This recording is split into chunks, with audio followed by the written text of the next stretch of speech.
¿Qué tal? Buenas tardes, buenas noches en otras partes del mundo. Bienvenidos, bienvenidas, bienvenides a un nuevo encuentro en esta pequeña conversación que vamos a tener con Maximiliano Manzoni, que ya está conectado desde Dubái. Maxi, ¿qué tal? ¿Cómo estamos?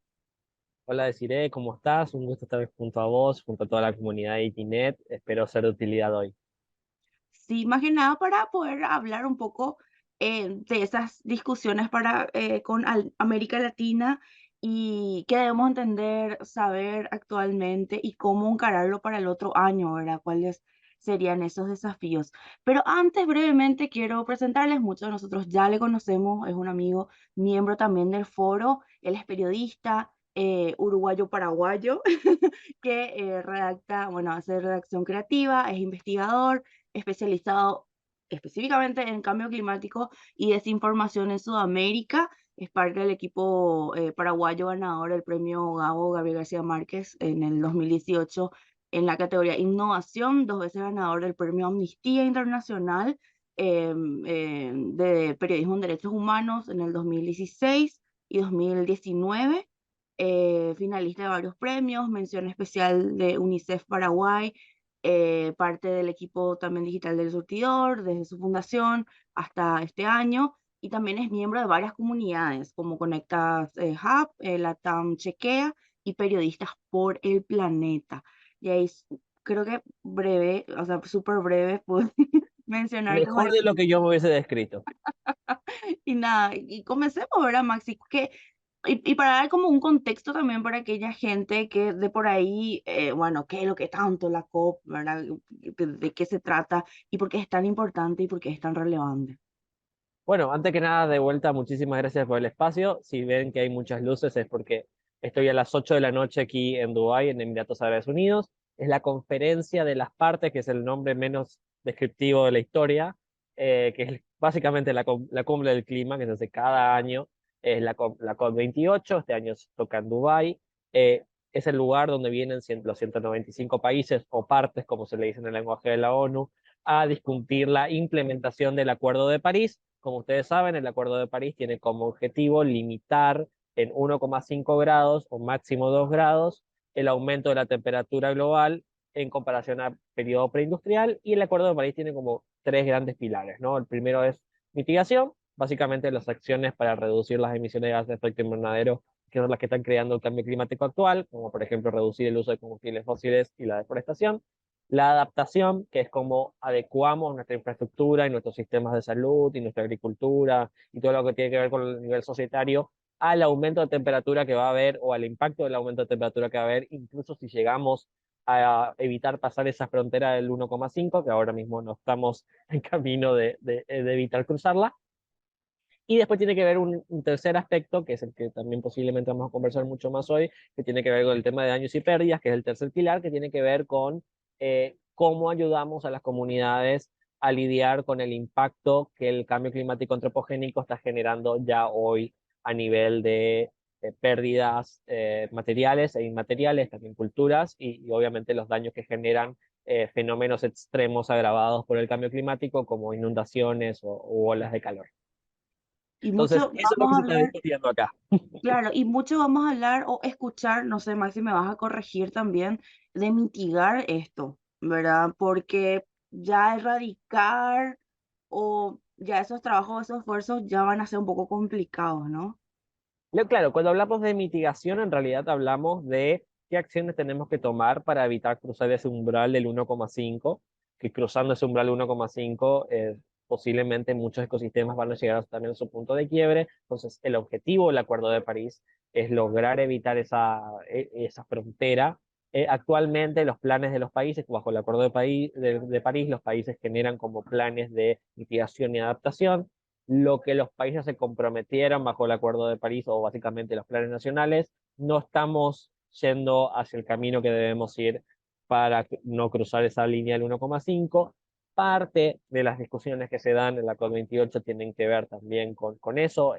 En la COP28 se hace algo que se llama el balance mundial, el balance global, que es la primera vez de que se trata de ver, bueno, cuál es la distancia entre lo que los países se comprometieron y lo que necesitamos para cumplir nuestros objetivos.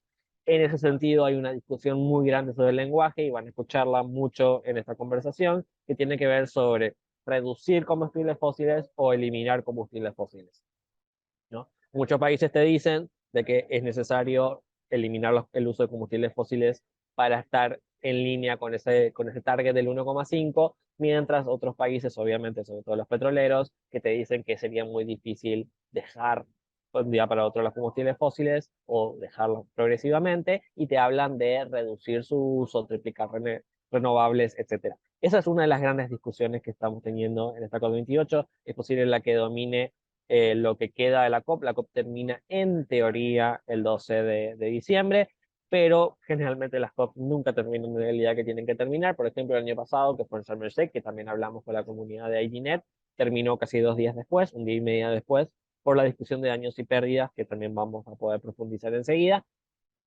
No es el único tema que se habla. Mucha gente te dice, bueno, uno, ¿por qué se hace en Dubái? ¿No? La primera pregunta. En realidad lo que sucede es que Naciones Unidas rota de región cada año es una región la que tiene que decidir, y son los países de esa región los que llegan a un consenso sobre el país que tiene que ser. El año pasado le tocaba a África, los países africanos decidieron que sea Egipto. Este año le tocaba a Asia, los países asiáticos decidieron que fuese en Dubái. El próximo año todavía no sabemos, porque en teoría debería tocar la Europa del Este, pero como las decisiones tienen que ser por consenso, hay un problema geopolítico por la guerra de Ucrania-Rusia, y Rusia está básicamente bloqueando eh, cualquier postulación que tenga que ver con países cercanos a la Unión Europea. Entonces todavía no tenemos nada específicamente claro sobre eso. Tampoco, en teoría, está casi confirmado todo, pero confirmado oficialmente que la de COP30 va a ser en Belén, en Brasil. Se debería confirmar en esta COP oficialmente, pero se ve muy poco probable que algún país latinoamericano, porque la COP30 le toca a Latinoamérica, vemos muy poco probable que algún país latinoamericano quiera ir en contra de Brasil y de Lula da Silva. Entonces es prácticamente confirmado que en la COP30 volvemos a Latinoamérica y volvemos específicamente a Sudamérica, en Belén, en Brasil. Entonces esa es la situación que estamos teniendo acá. Eso es por un lado de, bueno, ¿por qué eso en Dubái, no? Lo segundo tiene que ver con por qué lo tenemos que hacer cada año y demás. Esta reunión podría haber sido un Zoom, podría haber sido un email. ¿Qué está Esta sucediendo? reunión pudo haber sido un correo, exactamente. Claro, Son algunos y no es comentarios así. que... No es así. Hay que entender que todas las decisiones que se están tomando acá, primero que después se reflejan en los planes nacionales, o sea, no es que venimos a discutir nomás de que el cambio climático es malo y hasta ahí llegó.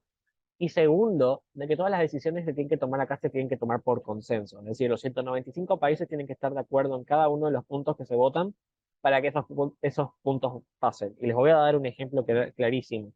El año pasado, el Fondo de Daños y Pérdidas tenía muchísimo rechazo de la Unión Europea y de Estados Unidos, que obviamente no querían pagar, que son los emisores históricos. Y hasta el último momento no se sabía cómo se iba a pasar eso. El grupo del G77 más China, que son todos los países en vía de desarrollo, el llamado Sur Global, logran poner primero el tema en agenda y luego terminan haciendo que se cree el fondo. Este año se hizo la implementación del fondo, que no dejó muy satisfechos a algunos, porque bueno, el año pasado el Sur Global logró que se cree el fondo, se creó la cuenta corriente en el banco. Este año se tenía que decidir, uno, quiénes ponían la plata, y otro, quiénes definían. Y una de las cosas que sucedió es de que la cuenta del banco no va a ser bajo la convención o bajo la ONU, sino que lo va a manejar el Banco Mundial, algo que la sociedad civil cuestionaba mucho por la cercanía del Banco Mundial, sobre todo con Estados Unidos. En segundo lugar, que este va a ser un fondo voluntario, es decir, que ningún país de los emisores históricos va a estar obligado, se le pide o se le dice, bueno, deberías poner un poco de plata, no es tan malo, y hay una distancia muy grande, como siempre sucede en el financiamiento climático, entre lo que se necesita para lidiar con los desastres climáticos y lo que actualmente los países están prometiendo. Y un tercer problema que tiene que ver en que todavía no tenemos claro, muy claro, cuáles son los criterios para recibir ese dinero. El año pasado, en la letra chica, se puso de que tenían que ser los países particularmente vulnerables.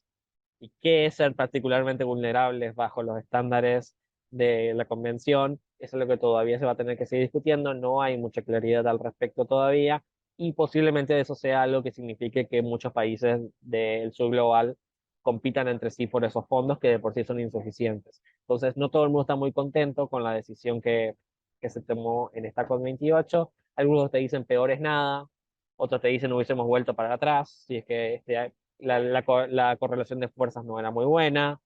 Sin embargo, es la naturaleza de las negociaciones en las conferencias de clima, y como tienen que ser por consenso, cada parte tiene que más o menos ceder. Lastimosamente no estamos ajenos, obviamente, a las disparidades de poder geopolítica.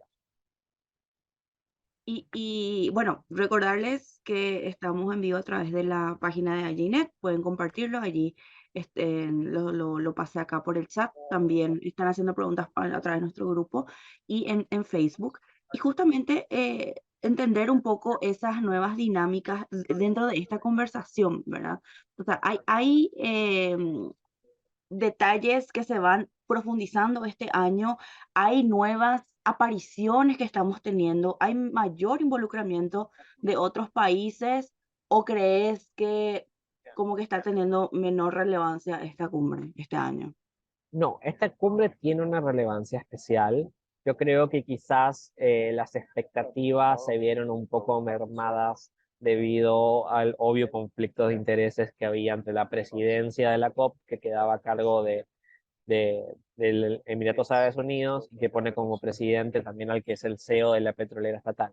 Entonces, claramente había ahí un problema bastante grande de conflicto de intereses, y eso lleva a que mucha gente se quede decepcionada del proceso. Dicho eso, no significa que el proceso sea en vano. Por supuesto que los procesos multilaterales no gozan de mucho encanto en estos días. Estamos en un momento histórico donde no estamos viendo bien cómo funcionan esto. Hay una distancia entre lo que la gente espera muchas veces de que vamos a solucionar el cambio climático en un año, y lo que significa a nivel burocrático la implementación de todo lo que tenemos que hacer. O sea, no es otra cosa que tenemos que cambiar el modo en el cual producimos, en el modo en el cual pensamos el desarrollo, mientras estamos lidiando con el efecto que está sucediendo ahora mismo, mientras evitamos de que eso no pase cierto punto. Es un desafío complejo, y como es un desafío complejo, y son 195 países los que se tienen que poner de acuerdo en cada cosa, por supuesto que no va a tener el nivel o la velocidad que nosotros nos gustaría, o que la urgencia requiere. Eso no significa de que no haya habido muchísimo greenwashing en esta conferencia. Un hecho muy concreto tiene que ver con la cantidad de gente que está en esta conferencia. Son 70.000 personas. Si me pedís mi opinión personal, yo te Claro, diría que sí. es demasiado, porque ni el 20% realmente está en las negociaciones, y lastimosamente en los últimos años, ya en Sharm el Sheikh se había visto, y ya se había visto antes, las conferencias pasaron también a ser como una expo donde un montón de actores que no tienen nada que ver vienen a tratar de vender o Mm. hacer estas iniciativas que se venden muchas veces en los medios, porque la gente no sabe, o los periodistas no sabemos identificar qué es parte de las negociaciones y qué no es parte de las negociaciones.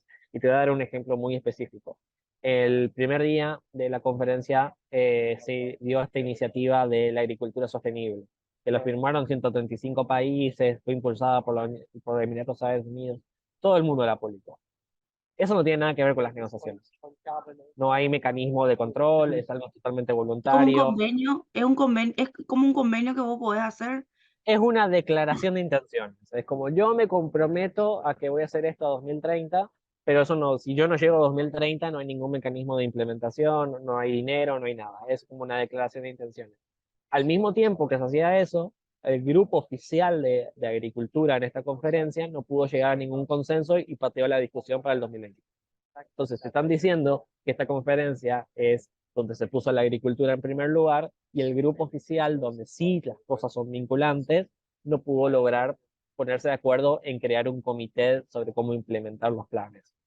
Entonces, tenemos esos problemas de comunicación todavía, tenemos un problema para identificar qué es parte de las negociaciones realmente, qué no es parte de las negociaciones, cómo eso impacta a nivel local, cómo esto no impacta a nivel local, qué posición llevan nuestros países, cómo negocian nuestros países, porque Estados Unidos, por ejemplo, sí negocia por sí solo, o la mayoría de los países desarrollados, pero por ejemplo, Colombia no negocia sola, negocia en algo que se llama el Grupo Independiente de América Latina, donde también está Perú, donde también está Paraguay. Después está, por ejemplo, Brasil, que negocia por un lado con un grupo con India y con China en algunos temas, pero por ejemplo en agricultura negocia con Argentina y con Uruguay. Es decir, la configuración de bloques a la hora de negociar diferentes tópicos va cambiando, y por lo tanto un mismo país puede tener una posición, digamos, mucho más progresiva en algunos temas, y mucho más conservadora en otros, dependiendo de quiénes son sus partners ahí.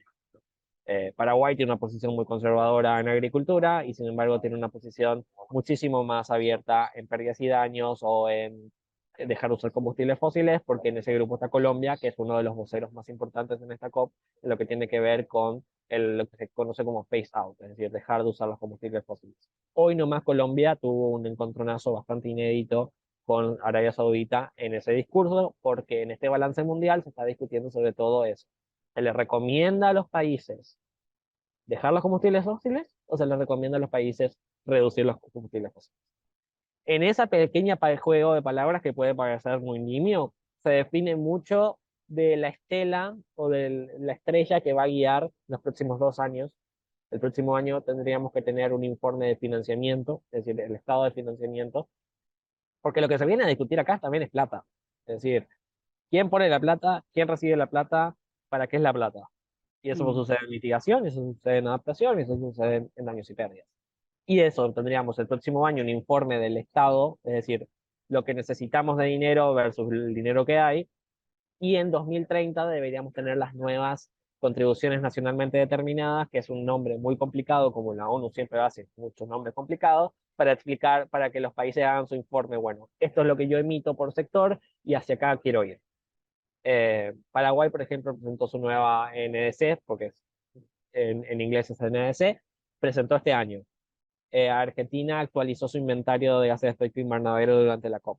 Para 2030, que la COP posiblemente sea, o sea, casi seguramente va a ser en Brasil, Brasil anunció que la idea es de que ahora tengamos el balance global, el próximo año tengamos el informe de financiamiento y juntando ambos, esos puedan guiar e informar a los países para que tomen medidas o que tomen compromisos mucho más ambiciosos. Entonces, en ese sentido, digamos que estamos en un periodo de 2 años. Vos me preguntabas antes, bueno, ¿cómo avanzamos el próximo año ya que esta COP Avanzar. está terminando? O que Mucho de lo mira, que se decía, claro, mucho de lo que se está decidiendo en esta COP va a influenciar también la COP del próximo año, que posiblemente sea en Azerbaiyán, según se está rumoreando por los pasillos de acá hoy, y la COP 30. Es un proceso de 2 años, teniendo en cuenta que estamos a contramano de lo que la ciencia dice que deberíamos estar haciendo en muchísimos aspectos. ¿y qué otros temas tenemos en común con esos otros países? Bueno, hablabas de Colombia, que tiene así como un núcleo de independientes y estamos ahí con Paraguay, Perú y otros países, pero otros temas que de por ahí podamos decir, bueno, esto tenemos en común y que esto sería interesante, no solamente discutir, sino trazar como una línea en la que podamos seguir desarrollando el otro año o ir viendo posibles, no sé si me estaré equivocando, Maxi, al decir soluciones o formas de sobrellevar, ¿verdad? Desde acá, desde nuestra región.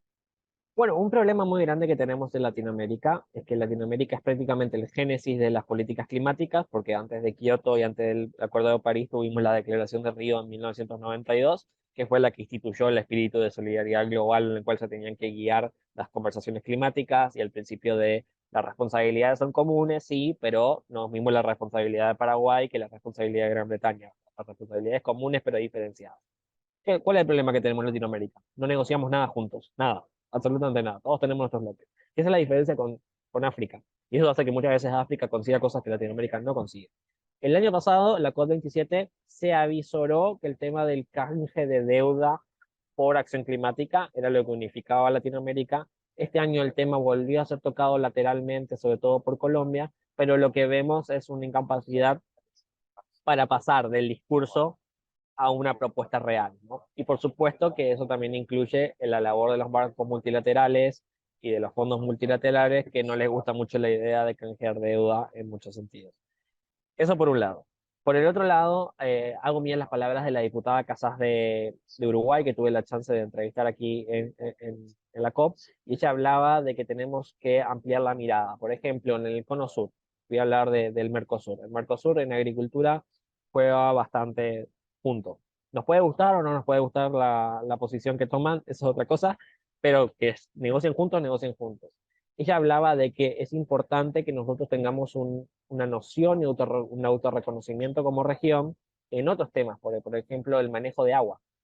que son las medidas de adaptación. Tenemos el recupero guaraní en Sudamérica, o las crisis migratorias por refugiados climáticos que seguramente van a suceder en Centroamérica y el Caribe, que van a terminar forzando aún más el problema migratorio que ya estamos viendo en México con muchos países de Centroamérica y del norte de Sudamérica. Entonces, ella decía de que si nosotros no hacemos eso, van a venir otros países que nos van a poner en sus planes como sujeto de deseo.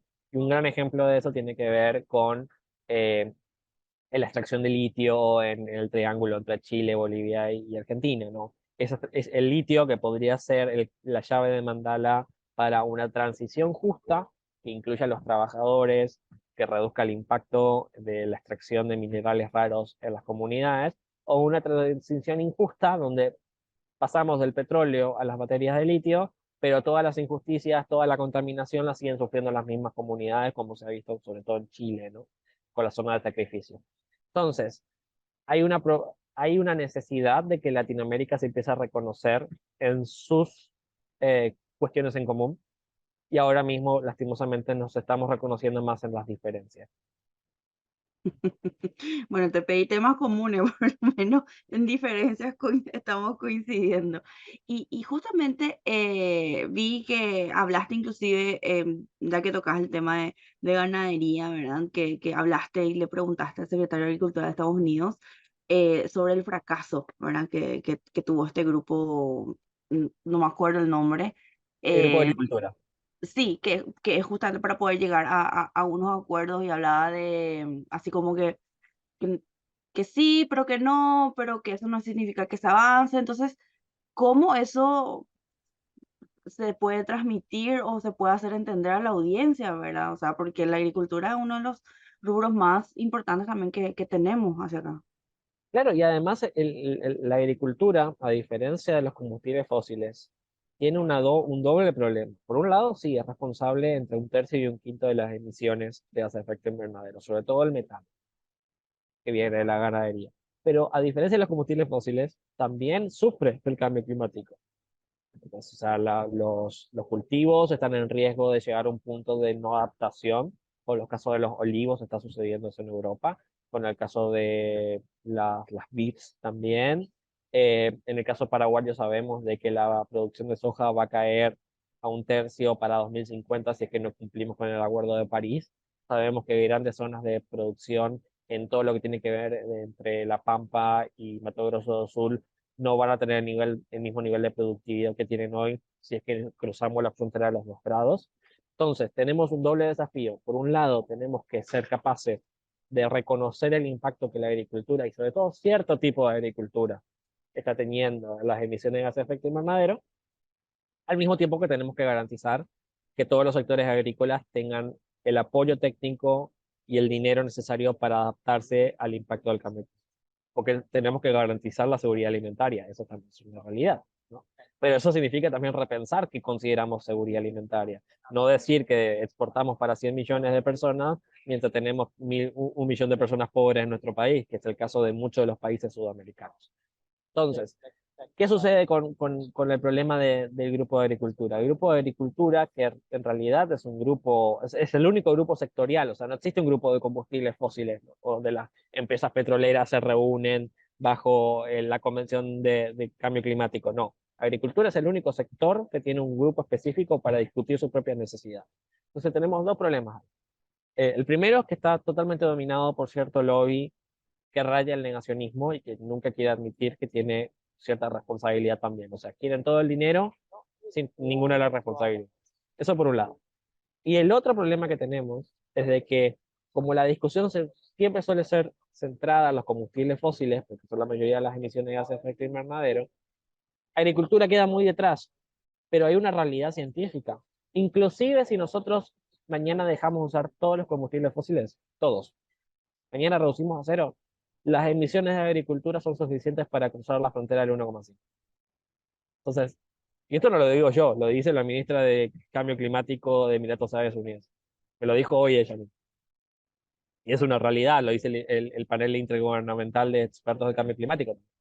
Entonces, respuestas como la que me dio el secretario de Agricultura es un modo de, por un lado, seguir con esta idea de las iniciativas bilaterales, que les da, por supuesto, un margen de maniobra para mayor presión geopolítica y beneficiar aliados sobre no aliados, cuando una conversación dentro de la convención significaría un consenso de todas las partes. Pero también por el otro lado es un reconocimiento tácito de que este grupo de agricultura como está hoy no está funcionando. Y si no está funcionando es porque realmente está totalmente dominado por ciertos intereses. Es decir, el hecho de que por sí los requerimientos que tienen el grupo de agricultura son extremadamente nimios, ni siquiera estamos diciendo que se comprometan a mitigar, estamos diciendo júntense, discutan, hagan un comité y publiquen en una web lo que están haciendo, y ni siquiera eso están pudiendo hacer. Entonces te habla de que en realidad no hay mucho interés político en avanzar la discusión, porque en el fondo saben de que si la discusión avanza, ciertos intereses se van a tocar. Eso en el caso de la agricultura, muy específicamente. A mí no me gustaría dejar de lado la discusión sobre mercados de carbono, porque no solamente Paraguay, sino también Chile, también Brasil, también Colombia, también Argentina, también Uruguay, también Costa Rica. Es decir, muchos países están mirando muy de cerca la discusión sobre el mercado de carbono regulado que se intenta crear bajo el Acuerdo de París y que ahora mismo tiene una discusión muy grande sobre las metodologías, específicamente lo que tiene que ver con las remociones de carbono. Yo sé que suena muy técnico, pero es básicamente todo lo que uno hace para remover carbono de la atmósfera. Un ejemplo claro, plantaciones de eucalipto. Es un ejemplo muy particular. Plantaciones de exóticas como pinos y eucaliptos, como la forestación, es decir, poner árboles donde antes no había árboles, eso es una remoción de carbono. Entonces, hay toda una discusión sobre si ese tipo de actividades deberían entrar dentro del el mercado regulado. Y es un problema porque, por ejemplo, para muchos países esa es su estrategia de reforestación y esa es su estrategia de mitigación. Pero por otro lado, hay actividades que son buenas para capturar carbono, pero son malas para el agua, son malas para los ecosistemas, son malas para las comunidades. Y está esa tensión, es decir, estamos en un momento donde la conversación ya llegó a un punto donde podemos empezar a identificar medidas de mitigación y adaptación que son buenas para reducir el cambio climático, pero son malas para todo lo demás.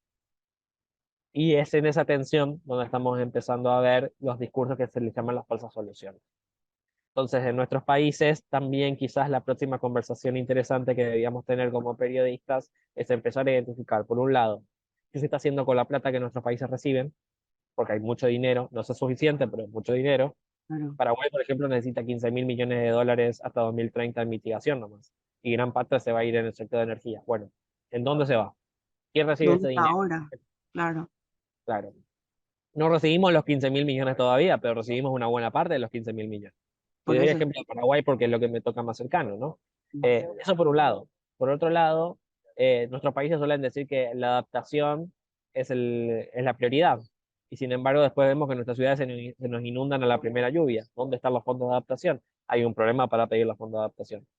Mercado de carbono. Muchos países están tratando de acceder a los mercados de carbono porque no han encontrado en los fondos de mitigación y adaptación el financiamiento que necesitan. O sea, es decir, hay una necesidad real de acceder a dinero y los fondos que deberían ser de donación no están llegando. Entonces los países buscan los mercados de carbono, aun cuando saben muchas veces que esos mercados de carbono no están sostenidos por ideas científicas ni mucho menos. Pero por otro lado hay actores que están buscando lucrar con los mercados de carbono. Entonces empezar a diferenciar lo que es una solución real de lo que es una solución falsa. En este camino de no contar solamente los problemas, que es algo que siempre es importante, no cansar a la audiencia solamente llorando a miseria, me gusta decirlo. En este camino de contar las soluciones, yo creo que es una necesidad real, primero porque hay muchas cosas interesantes que se están haciendo y que no se suelen conversar, y segundo porque hay una necesidad emocional y finalmente somos animales gregarios y la información tiene que servir para la acción, no nos debe congelar, pero tenemos un layer, como una capa más, de saber diferenciar entre una acción, una solución real y una solución falsa. Y para mí, algunos elementos que pueden ayudar a guiar esa discusión tienen que ver primero si es una solución escalable. Es decir, esta es una solución que con el apoyo del Estado o con fondos puede pasar de una comunidad a pasar a todo un país o no. Ese es un primer punto. Segundo, es una solución individual, entonces no es una solución. Mm. Y No, tercero, sí, pero, solo para cerrar, sí, cuando la limona es grande hasta el santo desconfía. Si a mí me viene un contaminante histórico y me dice que con este producto ahora vamos a reducir en 80% nuestras emisiones, yo levantaría un poco la ceja, ¿no? Que es lo que sucede sobre todo en el sector del mercado del carbón. Entonces, creo que con esas tres guías, ser optimistas, pero con cautela. Y realistas. Y Realistas porque, realistas. claro, porque de repente de esas soluciones que hablas, porque de repente le asustamos a nuestras audiencias y entonces lo vemos así como perdido. Entonces, tipo, Juan Pueblo dice, bueno, los más ricos son los que están negociando, los que están llegando a un acuerdo, o sea, en qué me va a beneficiar a mí, qué me importa a mí, ¿verdad? Pero no, o sea, todos formamos parte de ese ecosistema y deberíamos formar parte de esa discusión. Entonces, ¿cómo podemos, Maxi, si nos puedes dar así como algunos tips, ¿verdad? O recomendaciones de cómo abordar estos temas para llegar a esas audiencias y que no crean que porque uno se va a Dubái a discutir estos temas, no significa que estando yo aquí en Paraguay o en otros países, no me tenga que importar o no me tenga que interesar, ¿verdad? O entender sobre lo que ocurre. Porque es fácil decir, todos tenemos que involucrarnos, por supuesto, pero ¿cómo podemos hacer desde nuestro rol de periodismo? Bueno, después ya te hago otra pregunta sobre fuentes, ¿verdad? Para ir como concluyendo la conversación. Bueno, lo primero tiene que ser tener muy claro cuál es el flujo global local, ¿no? Y voy a poner el ejemplo de daños y pérdidas. El Fondo de Daños y Pérdidas va a terminar influyendo en la capacidad de nuestros países de poder responder a fenómenos climáticos extremos cada vez más frecuentes y que están siendo empeorados por el cambio climático. Porque eso es algo que siempre hay que aclarar. El cambio climático no crea fenómenos extremos, los empeora. Si tu país antes tenía un mes al año con temperaturas más de 35 años, 35 grados, perdón, ahora tiene 3 meses. Eso es el cambio climático. Empeora lo que antes había. En Sudamérica, la ola de calor que tuvimos en septiembre entre Argentina, Uruguay, Brasil, Bolivia y Paraguay hubiese sido imposible sin el cambio climático, según estudios científicos.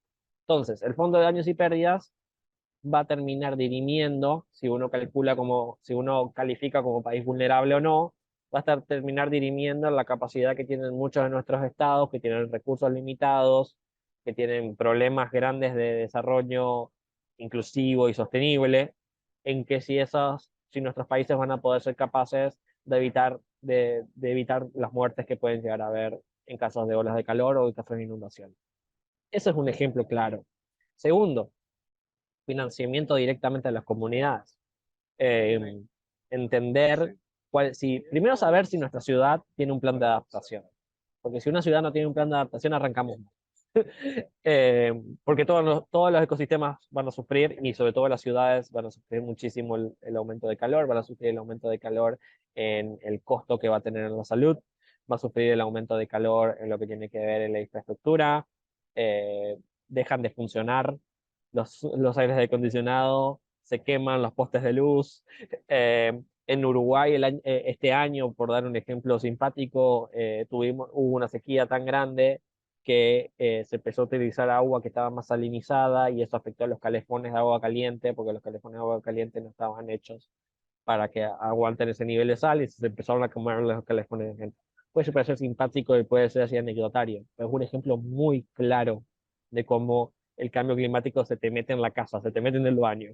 Entonces, Sí, empezar a entender cómo cada sector y pensar el cambio climático no como un tema, no como una columna que uno tiene en un medio, sino como una mirada transversal. Es decir, cómo afecta el cambio climático a la economía, cómo afecta los eventos masivos, la fan que falleció lastimosamente en el concierto de Taylor Swift en Brasil, cómo va a afectar al fútbol. Es decir, cómo se puede jugar una formativa de fútbol niños de 12 años o niñas de 12 años a la 1 de la tarde en enero cuando hay 48 grados y no hay un poco de agua. La peregrinación que tenemos a nivel religioso, muchos de nuestros países son muy católicos y hacen peregrinaciones hermosas a santuarios. En Paraguay tenemos el caso de Cacupé, por ejemplo. claro, hoy es feriado ¿Cómo, acá. claro, cómo adecuamos nuestros sistemas para evitar que la gente se muera de un golpe de calor en el medio? ¿Se va a poder seguir peregrinando en un mundo por encima del 1,5 grados? Yo no sé. Esas son la clase de cosas que tenemos que empezar a entender. Entonces, uno, entender lo local para poder llevarlo a lo global y entender lo global para poder llevarlo a lo local. Pero eso tiene que partir de un consenso claro. Lo que sucede acá no es joda. O sea, lo que sucede acá importa, lo que sucede acá después impacta nuestras vidas y es muy importante seguir el camino, ¿no?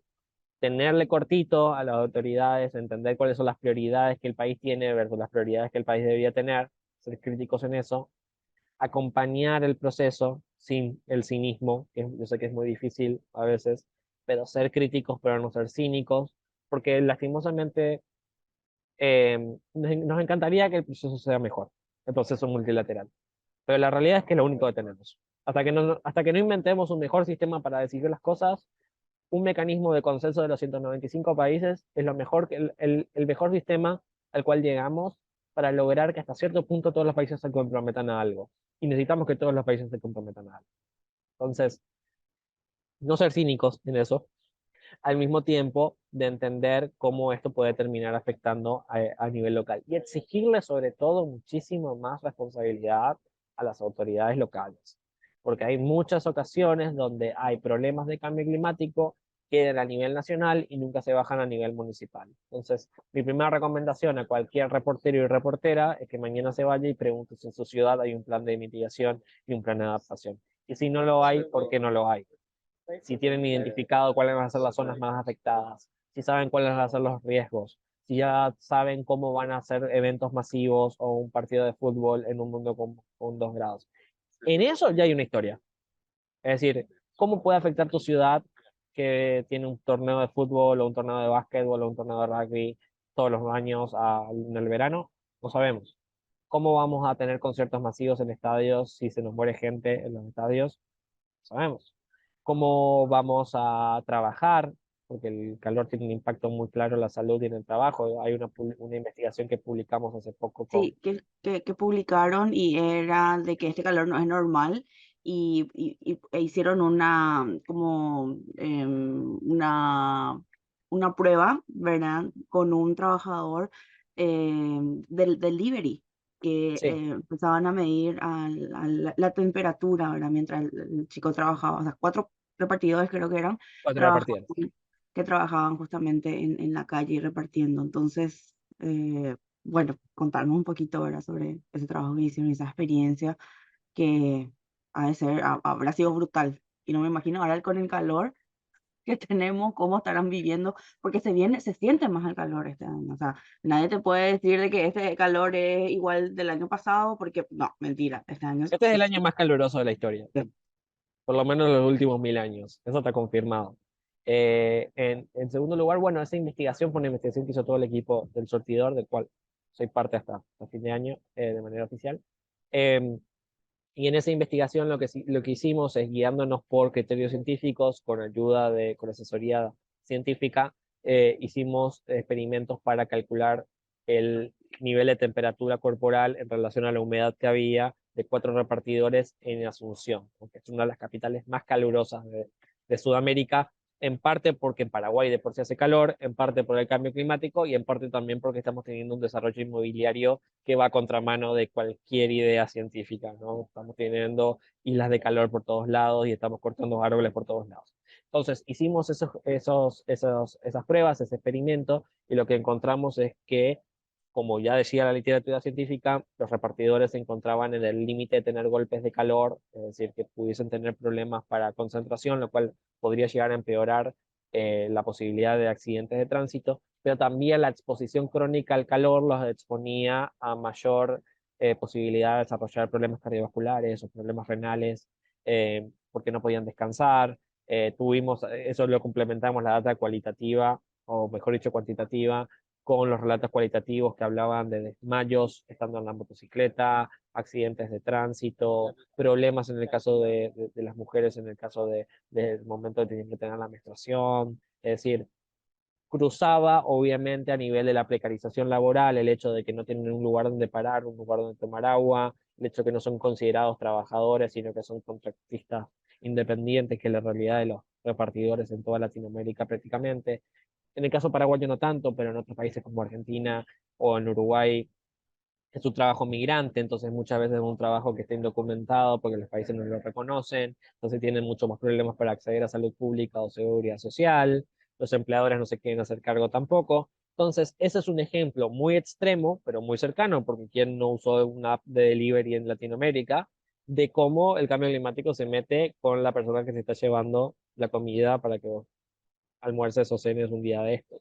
Y demuestra en la ciudad, porque siempre solíamos hablar como de los trabajadores del campo, ¿no?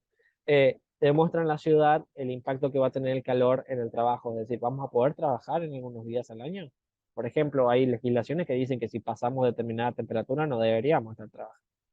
Entonces, eso va a tener un impacto en la productividad y por lo tanto también va a tener un impacto en el ingreso y en la economía La alimentación. y en la alimentación.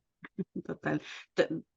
O sea, te lo menciono así porque de este año como que me metí en el tema de la horticultura y con la persona que trabajo nos poníamos así como restricciones de horarios, ¿verdad? Porque de 10 a 2 de la tarde sentías así te sofocabas, ¿verdad? Entonces me parece muy importante también que eso podamos abordar desde nuestras redacciones y tomarlo como un tema local, porque suena hasta como sencillo o simple, pero detrás de eso hay mucha tela por cortar y por entender y para que nuestras audiencias también lo puedan hacer.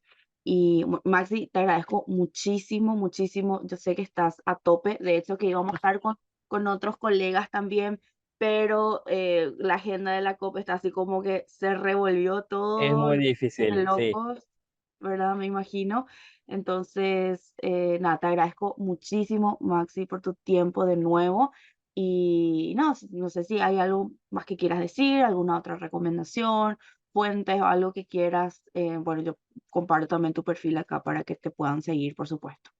Sí, no, bueno, aparte de que van a tener mi mail si quieren y también mi cuenta en Twitter, en Instagram, estoy de las órdenes. Dos cositas. Lo primero, que cuando vamos a cubrir, cubramos soluciones porque ya sabemos lo que hay que hacer y ya Sí. sabemos cómo tenemos que hacerlo. Lo que falta es voluntad política.